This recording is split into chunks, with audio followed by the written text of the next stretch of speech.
और जो खबरें मिल रही हैं ये कहा जा रहा है कि एनडीए ने अपना सीट शेयरिंग का फॉर्मूला तय कर लिया है, लेकिन लगातार जो प्रेशर पॉलिटिक्स चल रही थी सीट शेयरिंग को लेकर, सीटों के नंबर्स को लेकर, क्या वो नंबर उस पर सभी को सहमति है सभी की जो सहयोगी पार्टियां हैं एनडीए में, या फिर अब कहीं खटपट शुरू होने की आशंका भी सता रही है। आपको बता दें जो सूत्रों के हवाले से खबर मिल रही है कि जेडीयू 102 सीटों पर विधानसभा का चुनाव लड़ेगी और बीजेपी 101 सीट पर चुनाव लड़ेगी, तो वहीं चिराग की पार्टी को 20 सीट दिया गया है, हम 10 सीट और आरएलएम को 10 सीट। लेकिन क्या ये जो सीटों का बंटवारा हुआ है, ये जो सीटों की शेयरिंग हुई है, इससे जो सहयोगी पार्टियां, जो छोटे दल हैं, चाहे वो लोजपा रामविलास हो, हम हो या आरएलएम हो, ये सभी सहमत हैं या फिर बिहार में एक बार फिर से खींचतान शुरू होगी? राजीव जी, ये जो सीट शेयरिंग का जो फॉर्मूला सामने आ रहा है और इसे लेकर खूब चर्चा भी हो रही है, उन सब के बीच चिराग पासवान के जो बहनोई हैं उन्होंने ये जता दिया है कि 43 से 143 सीटों तक वो चुनाव लड़ेंगे। तो क्या माना जाए, सीट शेयरिंग में जो सीटें मिल रही हैं रामविलास पासवान की पार्टी यानी लोजपा आर को, तो क्या उससे नाराजगी है या फिर से एकला चलो की राह पर चिराग दिख सकते हैं? नहीं, देखिए आसिया जी, ये बात अक्सर मीडिया की सुर्खियां बनती हैं कि चिराग जो हैं वो एनडीए की मुश्किलें बढ़ाएंगे, और फिर उसी बीच में चिराग का एक बयान आता है कि मैं पूरी तरीके से एनडीए के साथ हूं और नरेंद्र मोदी जी जब तक हैं एनडीए में तब तक मैं उनके साथ रहूंगा, वो मैं उनका हनुमान हूं। लेकिन आज एक बयान आता है अरुण भारती का जब वो पटना पहुंचते हैं, और वो बयान एक बार फिर से एनडीए की मुश्किल जो है वो बढ़ाता दिख रहा है। दरअसल में कल कुछ मीडिया घरानों ने एक खबर फ्लैश किया जिसमें कि यह कहा गया कि भाई नीतीश जी दिल्ली के दौरे पर हैं तो वहां पर बातचीत हुई है। हालांकि वो खबर पूरी तरीके से गलत थी और यही वजह है कि न्यूज़ बाइस को उस खबर को ब्रेक नहीं किया।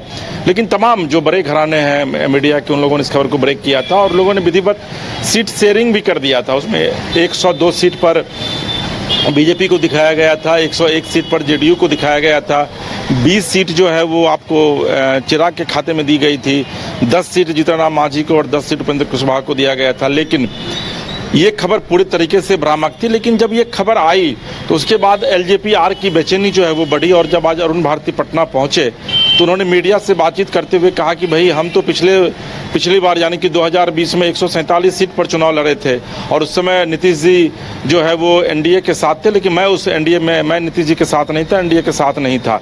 लेकिन इस बार चूंकि एनडीए में साथ हूं तो सम्मानजनक सीट इस बार भी मुझे चाहिए। तो वो सम्मानजनक सीट क्या होगा, जब पत्रकारों ने ये सवाल पूछा तो अरुण भारती का जवाब था कि 47 सीट से लेकर के 147 सीट के बीच में जो है वो सीट वो लोग लेकर के रहेंगे और उससे कम सीट पर किसी भी कीमत पर कंप्रोमाइज नहीं किया जाएगा। तो आप अंदाजा लगाइए कि एनडीए में बीजेपी और जेडीयू इस दोनों की बड़ी भूमिका है और ये दोनों इस बात को लेकर के पूरी तरीके से तैयार हैं, या फिर नीतीश कुमार से बातचीत हो गई है नरेंद्र मोदी जी की, जैसा कहा जा रहा है कि भाई 100 सीट पर जो है वो हम लोग चुनाव लड़ेंगे और उसके बाद जो 43 सीट है वो सीटें जो हैं वो चिराग पासवान, जीतन राम मांझी और उपेंद्र कुशवाहा की पार्टी को दिया जाएगा। और एनडीए इस इंतजार में भी है, क्योंकि मुकेश सहनी के विषय में भी कहा जाता है कि भीतर ही भीतर मुकेश सहनी की भी बातें जो है वो कई बार चली हैं, लेकिन मुकेश सहनी एक राज्यसभा का सीट, एक मंत्री पद केंद्र में और फिर बिहार में कम से कम 20 सीट मांग रहे हैं और ये वजह से मुकेश सहनी से जो है इन लोगों का तालमेल नहीं हो पा रहा है। लेकिन चिराग पासवान के, अगर आप चिराग पासवान को देखेंगे तो चिराग पासवान के बहनों या अरुण भारती अभी नेक्स्ट में है, चिराग पासवान के बाद जमुई से सांसद हैं, अगर वो वाकई में चिराग पासवान से उनकी बातचीत हुई होगी उसके बाद इस तरीके की बयानबाजी कर रहे हैं, और अगर वाकई में 47 सीट भी कम से कम अगर वो मांगते हैं तो फिर तो एनडीए का जो पूरा गणित है वो पूरा गणित ही गड़बड़ा जाएगा। एक तरफ आप कह रहे हैं कि भाई 100 सीट कम से कम हम लोग लड़ेंगे, जेडीयू बीजेपी दोनों पैरेलल सीट पर चुनाव लड़ेगी, तो फिर 43 सीट में आप 47 सीट कैसे दे पाइएगा चिराग पासवान को? फिर जीतन राम मांझी कह रहे हैं कि भाई कम से कम 20 सीट हमको चाहिए, उपेंद्र कुशवाहा कह रहे हैं कम से कम, आज से मैं 4 दिन पहले था उपेंद्र कुशवाहा जी के यहाँ मैं गया हुआ था तो वहाँ वो लोग भी इस मुखालफत में थे कि भाई कम से कम 20 सीट पर से हम लोग कंप्रोमाइज नहीं करेंगे।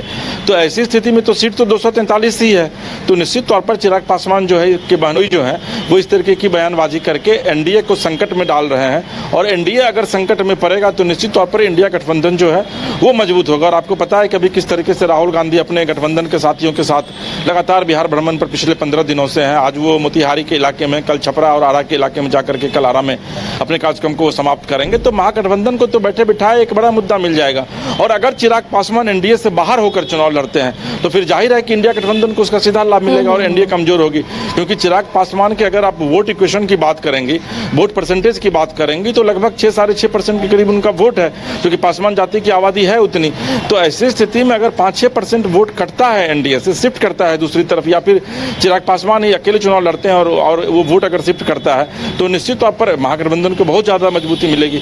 हालांकि चूंकि प्रधानमंत्री मोदी, अमित शाह इन चीज़ों को बखूबी देख रहे हैं, तो इसका कुछ ना कुछ समाधान निकाला जाएगा। लेकिन अरुण भारती के आज के बयान ने एक बार फिर से एनडीए की मुश्किलें निश्चित तौर पर बढ़ा दी हैं। जी आसिया जी, ये प्रेशर पॉलिटिक्स भी हो सकता है, भले ही चिराग एनडीए से अलग ना हो। लगातार वो कहते रहते हैं कि वो एनडीए का हिस्सा है, एनडीए से वो अलग ना हो, लेकिन किसी और के जरिए बयान दिलवा के एक प्रेशर पॉलिटिक्स भी बनाने की कोशिश होती है। देखिए, हम भी लगातार 40 सीटों की मांग कर रहा था, दावेदारी कर रहा था कि 40 से कम में हम चुनाव नहीं लड़ेंगे, 40 सीटों पर चुनाव लड़ेंगे। उधर लोजपा भी चाह रहा है कि उसे भी एक सम्मानजनक सीट चाहिए, यानी 40 पार उसे सीट चाहिए। तो ऐसे में क्या लगता है कि अगर बहुत ज्यादा प्रेशर हो या चिराग को अपने साथ जोड़ के रखना हो, एनडीए में रखना हो, तो कॉम्प्रोमाइज बीजेपी और जेडीयू करेंगे अपनी सीटों से? नहीं, देखिए आसिया जी, प्रेशर पॉलिटिक्स तो पॉलिटिक्स में चलता ही है। ये बात जाहिर है कि हर एक राजनीतिक दल यह चाहता है कि भाई ज़्यादा से ज़्यादा सीट पर वह चुनाव लड़े और ज़्यादा से ज़्यादा जो उसके उम्मीदवार हैं वो चुनाव जीत करके विधानसभा में पहुंचे। लेकिन सीट तो आपके पास है नहीं, सीट तो बिहार में मात्र 243 ही है। और इस वक्त हम जहाँ मौजूद हैं, ये भी विधानसभा ही है जहाँ भी इस वक्त मौजूद है। तो इस विधानसभा में 243 में तो 243 ही उम्मीदवार जीत करके आएंगे। तो ऐसी स्थिति में अगर चिराग पासवान ये बताने की कोशिश कर रहे हैं कि भाई उनका बहुत ज़्यादा जनाधार है, तो मुझे लगता है कि चिराग पासवान ये चीज़ बखूबी समझ भी रहे होंगे कि अगर इस बार भी वो 5 सीट चुनाव जीते हैं लोकसभा में, 5 में से 5 जीत गए हैं, तो उसमें चिराग पासवान की जितनी अपनी भूमिका होगी। लेकिन नरेंद्र मोदी के चेहरे पर ही चिराग को लोगों ने वोट किया है। इसके पहले भी आपको याद होगा 2019 में भी 6 सीट पर चिराग पासवान चुनाव जीते थे। तो चिराग पासवान का व्यक्तित्व या फिर चिराग पासवान का जनाधार इतना बड़ा नहीं है, इतनी व्यापकता लिए हुए नहीं है बिहार में कि चिराग पासवान अपनी बदौलत चुनाव जीत जाएंगे। अगर ऐसा रहता तो फिर 2020 में तो मात्र 1 सीट पर चुनाव वो जीते थे। तो ये स्थिति चिराग जी को भी पता है कि भाई आखिर मुझे करना क्या है। लेकिन प्रेशर पॉलिटिक्स जो है ये अभी आपको तब तक जारी रहेगा जब तक सीटों का बंटवारा नहीं हो जाता है। और मुझे लगता है कि चिराग पासवान एनडीए को छोड़कर कहीं जाने वाले भी नहीं है, क्योंकि केंद्र में अभी मोदी जी की सरकार चल रही है। वहाँ पर एक बहुत ही अच्छा पोर्टफोलियो चिराग पासवान को मिला हुआ है। खाद्य आपूर्ति प्रसंस्करण मंत्री बड़ा पोर्टफोलियो माना जाता है केंद्र में और राज्य में। तो ऐसी स्थिति में उतने बड़े पद को छोड़ करके चिराग पासवान बिहार की राजनीति में कूद जाए, मुझे नहीं लगता कि चिराग पासवान ऐसा करेंगे, क्योंकि अगर ऐसा वो करते हैं तो उनके लिए ये एक आत्मघाती कदम होगा। हाँ, एक बात है आसिया जी कि अगर चिराग पासवान महागठबंधन की तरफ रुख करते हैं और अगर उनको वहाँ पर सम्मानजनक सीटें 40, 45, 50 सीटें दी जाती हैं, तो फिर निश्चित तौर पर हो सकता है कि चिराग पासवान पाला बदल लें, क्योंकि एक महत्वाकांक्षा उनके भीतर है कि भाई मैं बिहार का सीएम बनना चाहता हूँ। कई बार आप देखी होंगी। लेकिन वहाँ पर तो वैकेंसी है नहीं राजीव जी, इंडिया ब्लॉक में तो वैकेंसी है नहीं सीएम पद के लिए। नहीं, देखिए आसिया, राजनीति में संभावनाएं हमेशा बनी रहती है। संभावनाओं का दरवाजे का द्वार जो है वो हमेशा खुला रहता है। और इस बार राहुल गांधी या फिर तेजस्वी यादव जो हैं वो इस बार पूरे तरीके से सड़क पर उतर चुके हैं। और उनकी जो इच्छा है, उनका जो संकल्प है वह यह है कि इस बार किसी भी कीमत पर बिहार में एनडीए की सरकार को नहीं बनने देना है। तो ऐसी स्थिति में हो सकता है कि अगर चिराग के साथ उनकी बातचीत चले तो ये हो सकता है कि भाई 6 महीने के लिए चिराग, 6 महीने के लिए तेजस्वी, ये भी तो बातें हो सकती हैं। जो कि आपके यहाँ झारखंड में तो ये घटना हुई भी है। आपको याद होगा एक जमाने में अर्जुन मुंडा थे मुख्यमंत्री और फिर हेमंत सोरेन उप मुख्यमंत्री थे, और जब उनको मुख्यमंत्री की कुर्सी देने की बातचीत आई तो फिर सत्ता बदल गई थी। तो ये हो सकता है। तो ऐसी स्थिति में राजनीति में कुछ भी जो है वो संभव है। तो ये कहना कि ऐसा नहीं हो सकता है, मुझे लगता है कि संभवतः ये थोड़ी जल्दबाजी होगी, क्योंकि राजनीति है। और चिराग पासवान जिस तरीके से लगातार पिछले 6 महीने से बयानबाजी कर रहे हैं, बीच में बहुत यात्रा कर रहे थे, लगातार हर एक जगह जा करके वो बड़ी मैसिव रैली कर रहे थे, उसमें खुद को मुख्यमंत्री का उम्मीदवार बता रहे थे। हालांकि अब वो रैलियां बंद हो चुकी हैं, उसके पीछे की क्या वजह है ये सबको पता है। लेकिन इतना तय है कि राजनीतिक महत्वाकांक्षाएं इतने ज़्यादा हिलोड़े मारती हैं राजनेताओं के भीतर कि हर एक व्यक्ति चाहता है कि वो मुख्यमंत्री बने, हर एक व्यक्ति चाहता है कि वो प्रधानमंत्री बने। लेकिन अगर सीट शेयरिंग पर सहमति नहीं बनती है राजीव जी, तो कितनी सीटें ऐसी होंगी कि अगर एलजेपीआर अलग चुनाव लड़ता है तो डैमेज हो सकता है, एनडीए को नुकसान हो सकता है? नहीं, देखिए, नुकसान नहीं हो सकता है सर जी, बहुत बड़ा नुकसान हो सकता है, क्योंकि 6% वोट जो है वो मायने रखता है। और एक चीज जान लीजिए आप कि जो पासवान जाति के जो वोटर हैं या पासवान जो कम्युनिटी है या कास्ट है, बहुत एग्रेसिव वोटर माना जाता है उनको भी। वो लोग सुबह से लाइन में खड़े रहते हैं। सवर्णों के साथ ये दिक्कत है कि उन लोगों का वोटिंग पोल परसेंटेज बहुत कम रहता है, लेकिन पासवान जाति के साथ है। और यही वजह है कि आप देखिए कि पासवान का एक जो लड़का है, जो युवा है, जो बुजुर्ग है, वो कहता है कि भाई हमारा मुख्यमंत्री कैसा हो तो चिराग पासवान जैसा हो। तो कहीं ना कहीं से अगर चिराग पासवान वाकई में एनडीए का साथ छोड़ेंगे आने वाले दिनों में, तो निश्चित तौर पर एनडीए को नुकसान नहीं बल्कि बहुत बड़ा नुकसान होगा। आप देखिए पिछली बार जहां जहां पर जेडीयू के उम्मीदवार खड़े थे, वहां चिराग पासवान ने अपने उम्मीदवारों को खड़ा किया था, तो जो जिस नीतीश कुमार के पास 94-98 सीट हुआ करता था, वो सिमट करके 42 पर आ गए थे। तो चिराग पासवान का अपना इंपॉर्टेंस तो बिहार की राजनीति में है, उसे इनकार नहीं किया जा सकता है। लेकिन चिराग पासवान क्या एनडीए का साथ छोड़ेंगे, निश्चित तौर पर हम लोग कह सकते हैं कि उस पर अभी साइन ऑफ एक्सक्लेमेशन लगा हुआ है और हम लोगों को थोड़ा और इंतजार करना पड़ेगा। लेकिन उनके बहनोई अरुण भारती का जो बयान लगातार आ रहा है और जो आज बयान आया है, वो निश्चित तौर पर एनडीए को धर्म संकट में जो है वो डाल सकता है और चिराग पासवान की मुश्किलें बढ़ा सकता है।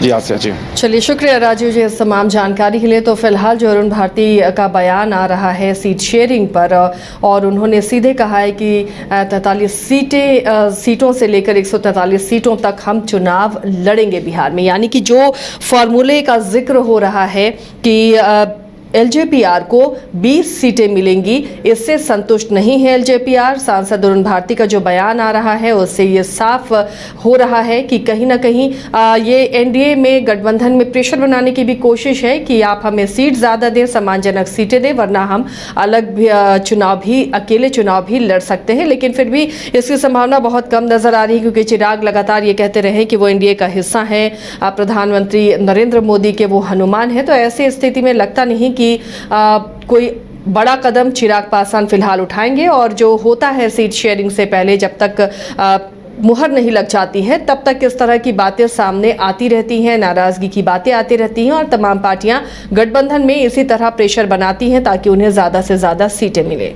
H2O City, higher quality of living, a project by Anshul Homes. Luxury 2 and 3 BHK flats with garden attached balcony. Amenities are valet parking, swimming pool, clubhouse, kids play area, badminton and basketball courts. Anshul Homes, H2O City. गोल जहां 27 वर्षों के सफर में 17,000 से भी अधिक छात्रों ने doctor एवं इंजीनियर बनकर भरे सफलता की ऊंची उड़ान, जहां साधारण छात्र भी असाधारण सफलता प्राप्त कर बना रहे इतिहास। दूरदर्शी शिक्षाविद श्री विपिन सिंह के मार्गदर्शन में मेडिकल एवं इंजीनियरिंग के लाखों छात्रों के लिए आशा की किरण के रूप में गोल्ड रिजल्ट फैक्ट्री। शहर की भीड़ से बोर हो गए हो? तो चलिए आज नए वाइब में आपको लेके चलते हैं, जिसका नाम है वैदिक विलेज। एम्स पटना से 10 मिनट की दूरी पर नौबतपुर में स्थित ये सोसाइटी सिर्फ आपके लिए है। यहाँ पे मेन रोड 30 फीट की है, रिंग रोड 24 फीट की है और ब्रांच रोड 20 फीट की है। यहाँ मिलेगा आपको स्विमिंग पूल, जॉगिंग ट्रैक, मंदिर और 24/7 सिक्योरिटी कैमरा जैसी बेसिक एमिनिटीज। शांति और सुकून से भरा प्लॉट चाहिए तो सोचना बंद करो, अभी कॉल करो नीचे दिए हुए नंबर पे।